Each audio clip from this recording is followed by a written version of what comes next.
The dramas of Norwegian playwright Henrik Ibsen were highly controversial in their day and often subject to censorship or closure by the authorities because of the open and forthright way, unprecedented at the time, in which they commented on the hypocritical moral codes of late 19th century society.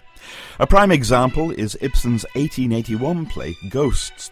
It's the story of a wealthy widow and her pastor, and their attempts to salvage the life and soul of the woman's son, who has developed an unhealthy obsession for the family maid. In his lechery, the son has literally taken on the sins of his late father, a reprobate who represented a virtuous and respectable facade to the outside world. The Classical Theatre Company is currently presenting Ibsen's Ghosts. I spoke with the troupe's artistic director John Johnston and with cast members Christian Mays, who portrays Mrs. Alving, and Philip Lale, who plays Pastor Manders.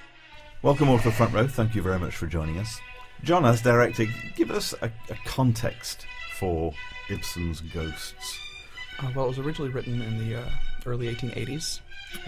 Henrik Ibsen himself was actually exiled from his home. He wasn't permitted to produce his work in his own native homeland of Norway, and so the play was subsequently not being permitted to be produced because of the racy nature of the subject matter. So Ibsen was his plays often were very critical of society, Victorian society in Norway, and Victorian society in general, and so he discussed topics that were frequently considered very critical and dangerous subject matter, I think, at the time.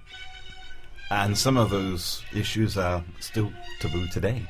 Absolutely. Ghosts reaches into the areas of, well, everything from alcoholism and venereal disease to euthanasia, assisted suicide. It's a incest. It's a very racy play, and yet in a almost typically Victorian way, none of those words are ever actually mentioned in the play. They all kind of dance around the subject matter, criticizing it without actually directly mentioning it.